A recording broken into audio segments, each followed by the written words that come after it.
আজি আমাৰ মাজত আছে ডক্টৰ মুনীন শইকীয়া।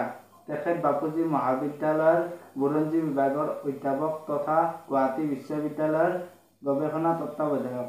আৰু এখেত হৈছে ডক্টৰ মুনীন শইকীয়া। আৰু এখেতৰ তেওঁ বহুতটা গীত ইতিমধ্যে ৰাইজৰ বাবে আগবঢ়াইছে আৰু তেখেতৰ গীতবোৰ শুনি আছিলোঁ ইমান দিনে। আৰু আজি তেওঁৰ ওচৰলৈ আহিছোঁ তেওঁৰ লগত দুই এষাৰ কথা পাতিবলৈ। আৰু এতিয়া তেওঁলৈ এটা মই প্ৰথমে প্ৰশ্ন কৰিছোঁ, তেওঁ গীত গাবলৈ ক'ৰ পৰা প্ৰেৰণা পালে আপুনি? গীত গাবলৈ মই প্ৰেৰণা বুলি ক'লে মোৰ ঘৰখনৰ পৰাই মই পাইছোঁ।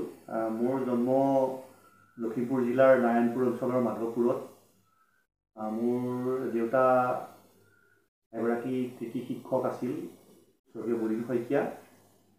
আৰু মোৰ দাদা বাইদেউহঁত, বিশেষকৈ মোৰ ডাঙৰ বাইদেউ ৰুণু দত্ত, তেখেতৰ পৰা মই গান কিছু শিকিছিলোঁ। পৰৱৰ্তী পৰ্যায়ত লখিমপুৰ সংগীত মহাবিদ্যালয়তো মই সংগীতৰ শিক্ষা গ্ৰহণ কৰিছিলোঁ। লগতে যেতিয়া মই স্কুলিংটো North Lakhimpur government higher secondary শেষ কৰি কটন কলেজলৈ আহিলোঁ, মোৰ বন্ধু বান্ধৱ সকলৰ পৰা মই ইনষ্ট্ৰুমেণ্ট বা অন্যান্য গান শিকিবলৈ মই প্ৰেৰণা পাইছিলোঁ। মই লগ পাইছিলোঁ স্বনামধন্য ব্যক্তি তথা শিল্পী বিভুৰঞ্জন চৌধুৰী, বিজয় শংকৰ অভিনেতা, আৰু সংগীতা কাকতি বাইদেউ বা দেৱজিৎ শইকীয়া, তেখেতসকলৰ লগত মোৰ সম্পৰ্ক আছিল। আৰু তেখেতসকলৰ পৰাই মই গান গাবলৈ প্ৰেৰণা পাইছিলোঁ। আৰু বিভিন্ন অনুষ্ঠানত গান গাবলৈ মোৰ সুবিধা পোৱাৰ কাৰণে এইবিলাকেই মোৰ প্ৰেৰণাৰ মূল স্থল। আপোনাৰ গীতৰ বিষয়বস্তু কি? মোৰ গীতৰ বিষয়বস্তু বুলি ক'লে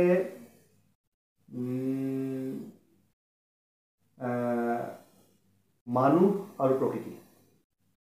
মানুহ ভাল পাওঁ, গতিকে মানুহৰ জীৱন ধাৰণ শৈলী, মানুহৰ অভাৱ, মানুহৰ সুখ দুখ বেদনা, এইবিলাক মোৰ গানৰ বিষয়বস্তু। দ্বিতীয়তে মানৱ প্ৰেম, প্ৰকৃতি প্ৰেম, আৰু যিটো আমি ৰোমাঞ্চ বুলি কওঁ, ল'ৰা ছোৱালী বুলি কওঁ বা পুৰুষ মহিলাৰ যিটো প্ৰেম, সেইবিলাকক লৈ পেলাই মোৰ বহুকেইটা গীত মোৰ সৃষ্টি হৈছে। আৰু নদী পাহাৰ পৰ্বত এইবিলাকে মোক গান গাবলৈ প্ৰেৰণা দিয়ে। সেইবিলাক বিষয়বস্তু লৈ মই গান লিখোঁ।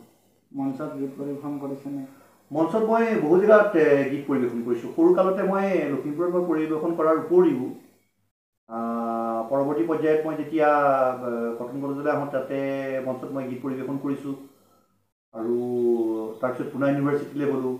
পুনা ইউনিভাৰ্চিটিত যেতিয়া পঢ়ি আছোঁ, তেতিয়া বিভিন্ন অনুষ্ঠানত পৰিৱেশন কৰাৰ লগতে 1993 বাল গংগাধৰ তিলক যিটো অডিটৰিয়াম আছে, তাতে এটা ভাৰতৰ এটা সৰ্ববৃহৎ অডিটৰিয়াম, তাতে মই গীত পৰিৱেশন কৰিছোঁ। সেই সময়ত সেইটো অডিটৰিয়ামত সদানন্দ গগৈও গৈছিল, আমাৰ নৰ্থ ইষ্ট ফেষ্টিভেল হিচাপে পাতিছিল। আমাৰ সংগীতা বাইদেউ, সংগীতা কাকতি বাইদেউ, তেখেতেও পৰিৱেশন কৰিছিল। এনেকৈ মই মঞ্চত বিভিন্ন সময়ত তাতে পৰিৱেশন কৰাৰ উপৰিও অসমৰ বিভিন্ন জেগাত, বিশেষকৈ মই কৰ্মস্থান বাপুজী মহাবিদ্যালয়ত কৰিছোঁ। বাক্সাত স্বৰ্ণ বজাৰত মই সংগীত পৰিৱেশন কৰিছোঁ। তাৰপিছত THB কলেজ জামুগুৰিত পৰিৱেশন কৰিছোঁ। তেজপুৰত বিহগুৰিত কৰিছোঁ। যোৰহাটত কৰিছোঁ, তিনিচুকীয়াত কৰিছোঁ। আৰু গুৱাহাটীত মই এটা সময়ত বিহুৰ মঞ্চবিলাকত আৰু বিহুৰ প্ৰগ্ৰেমবিলাক মই কৰিছোঁ। বৰপেটাত কৰিছোঁ। আৰু এতিয়া মোৰ চাকৰি ক্ষেত্ৰৰ যিটো চাৰিওফালে যিটো দিশ আছে, ইয়াতে সৰু সৰু কিছুমান জেগা আছে, যেনেকৈ বৰঘোপা আছে, চিনাদি আছে, এনেকুৱা যিবিলাক জেগা আছে, এই জেগাবিলাকত মাজে সময়ে ৰাইজে মোক বিচাৰে, মই বিচাৰিলে যাওঁ। আৰু এনেকৈ বিভিন্ন জেগাত মই মঞ্চত বিভিন্ন আৰু বহুত আৰু নলবাৰীত কৰিছোঁ, হাজোত কৰিছোঁ, এনেকৈ বিভিন্ন জেগাত মই পৰিৱেশন কৰিছোঁ। সংগীতৰ উপৰিও আপুনি নিজকে কি কামত সংগীতৰ উপৰিও সংগীতটো মোৰ নিচা, পেচা হিচাপে আপুনিতো গমেই পাইছে, মই বাপুজী মহাবিদ্যালয়ৰ ইতিহাস বিভাগৰ মুৰব্বী তথা সহযোগী অধ্যাপক। আৰু গুৱাহাটী বিশ্ববিদ্যালয়ৰ যিহেতু মই গৱেষণা তত্ত্বাৱধায়ক, গতিকে মই মোৰ কলেজৰ ছাত্ৰ ছাত্ৰীৰ লগতো মই লাগি থাকিব লাগেই। তাৰ উপৰিও যিবিলাক মোৰ ৰিচাৰ্চ ষ্টুডেণ্ট আছে, ৰিচাৰ্চ স্কলাৰ আছে, তেওঁলোকৰ কাৰণে মই পঢ়া শুনাৰ ক্ষেত্ৰতো মই যথেষ্ট সময় মই দিব লগা হয়। যথেষ্ট সময় মোৰ এই অধ্যয়নৰ লগত মোৰ সময় গুচি যায়। তাৰপিছত মই সংগীতৰ চৰ্চা মাজে মাজে কৰি থাকোঁ। আপুনি বৰ্তমান এটা গীত মুকলি কৰিছে আৰু কেতিয়াৰ গীতটো মানে কাম আৰম্ভ কৰিছিল আৰু গীতটো অলপমান ৰাইজক অলপমান শুনাই দিয়ক। মই একচুৱেলি এতিয়া যোৱা 16 এপ্ৰিল 2025 তাৰিখে মই গীতটো ৰাইজৰ মাজলৈ আগবঢ়াইছোঁ। গীতটো লিখা ষ্টাৰ্ট হৈছিলে 2024 চনৰ জুলাই মাহত বন্ধত গৰম বন্ধ থাকে, সেই সময়তে মই গীতটো লিখা ষ্টাৰ্ট কৰিছিলোঁ। সুৰৰ কামো কৰি আছিলোঁ, কিন্তু বিভিন্ন মোৰ চাকৰি ব্যস্ততাৰ কাৰণে মই সোনকালে শেষ কৰিব নোৱাৰিলোঁ। যদিও 16 এপ্ৰিলত মই এইটো 2025 মই ৰাইজৰ মাজলৈ আগবঢ়াই দিলোঁ। আৰু গীতটোৰ মানে যিটো পটভূমিটো হৈছে লখিমপুৰ জিলাৰ সোৱণশিৰি নদী। আৰু গীতটোৰ প্ৰথম কলি দুটা মই কৈ দিওঁ। সোৱণশিৰিৰ ৰূপালী বালিৰ তুমি সোণৰ চেকুৰা, অ হালি জালি নাচি থকা শুকুলা কহুৱা, ৰাতিৰ সুমধুৰ বাহিৰ সুৰ তোমাৰ আবেশে কৰে হৃদয় আতুৰ, ৰাতিৰ সুমধুৰ বাহিৰ সুৰ তোমাৰ আবেশে কৰে হৃদয় আতুৰ, সোৱণশিৰিৰ ৰূপালী বালিৰ তুমি সোণৰ চেকুৰা। এইটোৱে গীতটোৰ প্ৰথম কলিটো। আৰু এই গীতটোৰ লগত কোন কোন জড়িত আছে পৰিচালক? গীতটোৰ লগত আচলতে গীতটো ৰচনা, সুৰ আৰু কণ্ঠ মোৰ নিজৰ। আৰু গীতটোৰ বনোৱাৰ ক্ষেত্ৰত মোক বিশেষভাৱে সহায় কৰিছিল মোৰ মিউজিক যিজন এৰেঞ্জ কৰিছে, স্বনামধন্য ব্যক্তি শ্ৰীযুত ভদ্ৰকান্ত দাসদেৱ, তেখেতৰ নাম মই প্ৰথমতে ল'ব লাগিব। আৰু এইটো ক্ষেত্ৰত সুৰৰ ক্ষেত্ৰত বা অন্যান্য ক্ষেত্ৰত মোক অলপ সহায় কৰিছিলে বিশ্বনাথ চাৰিআলিৰ ষ্টেমিয়াম তন্ময় শইকীয়া। তন্ময় শইকীয়া নিজে এজন ভাল গায়ক হয়।